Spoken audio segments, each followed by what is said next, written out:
আমাদের একটা ভাবনা ডক্টর শ্যামাপ্রসাদ মুখার্জি, যিনি পশ্চিমবঙ্গ প্রতিষ্ঠাতা, যিনাকে অনেক চক্রান্ত করে আমরা দেখেছি যে ওনাকে পশ্চিমবাংলা থেকে একটা হারিয়ে দেওয়ার একটা চেষ্টা ছিল।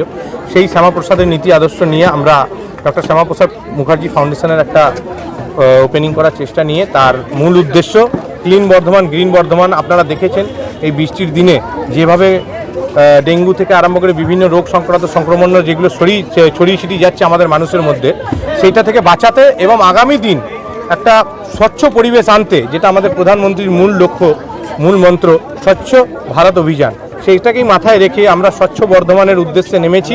আমরা জানি এটা একটা প্রচেষ্টা এবং একদিনে হবে না, তবে একদিন না একদিন হবেই। সেই প্রচেষ্টা আমরা নেমেছি এবং এই প্রচেষ্টায় আমাদের উৎসাহিত করেছেন এবং আমাদের সাথে হাতে হাত লাগিয়ে কাঁধে কাঁধ মিলিয়ে আমাদের মাননীয় বর্ধমান দক্ষিণের বিধায়িকা, জননেত্রী, পশ্চিমবঙ্গ সরকারের মন্ত্রী মাননীয় মমিতা মিশ্র বিশ্বাস মহাশয়া দিদির আমরা আশীর্বাদ নিয়ে এবং অনুপ্রেরণায় আমরা এই পথচলা আজ থেকে আরম্ভ করলাম এবং আগামী দিনে আমরা প্রত্যেকটি জায়গায়, প্রত্যেকটি এলাকায় এই কর্মসূচি নেওয়ার চেষ্টা করব এবং শুধু এই কাজটা আমাদেরই নয় এবং সরকারের কাজ, সেই সকলকে আমরা একসাথে নিয়ে আমরা কাজ করব। কারণ এই যে সব দিকে নোংরা আবর্জনা ছড়াচ্ছে, এটা আমাদেরই কোথাও ভুল এবং প্রকৃতির সাথে খেলা আমরা যাতে না করি, সেই সচেতন বার্তা আগামী দিনে আমরা মানুষকে দিতে চাইছি এবং সাধারণ মানুষও যদি কিছু করে সেটা করতে চাইছি।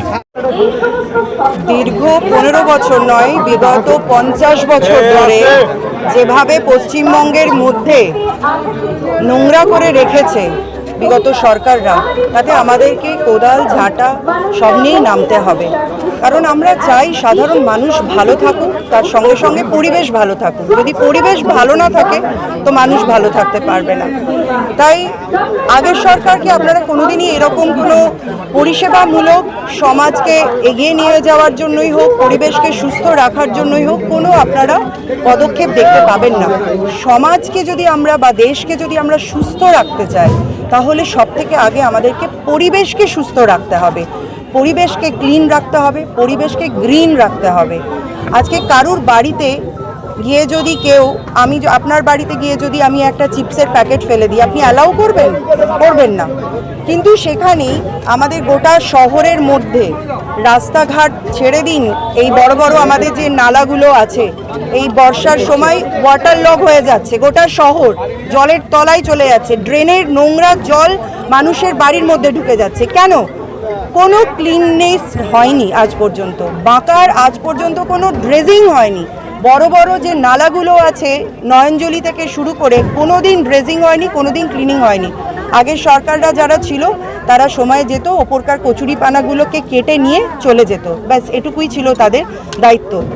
এর জন্য সাধারণ মানুষ ভুগেছে, ওয়াটার লগ হয়েছে, তার জন্য ডেঙ্গু হয়েছে, তার জন্য ম্যালেরিয়া হয়েছে, মানুষের মধ্যে রোগের প্রকোপ দেখা গেছে। বাচ্চারা আজকে ছোটোর থেকে ABCD শেখার আগেই তাদেরকে ইনহেলারের সঙ্গে পরিচিতি হতে হয়। তো এই সমস্ত বিষয়গুলোকে যদি আমাদেরকে সঠিকভাবে মূল্যায়ন করতে হয়, তাহলে প্রথমেই জোর দিতে হবে যে পরিবেশকে সুস্থ রাখার জন্য।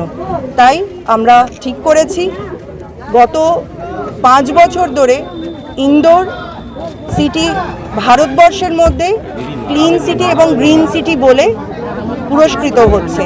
তাই সরকারের তরফ থেকে এটা আমাদের প্রচেষ্টা, বর্ধমান দক্ষিণকে আগামী দিনে ভারতবর্ষের মানচিত্রে ক্লিন সিটি এবং গ্রিন সিটি হিসেবে আমরা তুলে ধরব। তার জন্য আমাদের আজ থেকে এই পদক্ষেপ শুরু হলো। আমি বিভিন্ন সংস্থা যারা আছে তাদেরকে আহ্বান জানিয়েছি, যারা সামাজিক কার্যকলাপের সঙ্গে যুক্ত আছেন, যে তারা এই কর্মসূচির সঙ্গে যুক্ত হোক এবং বর্ধমানকে আমরা ক্লিন সিটি, গ্রিন সিটি রূপে যেন নিয়ে আসতে পারি।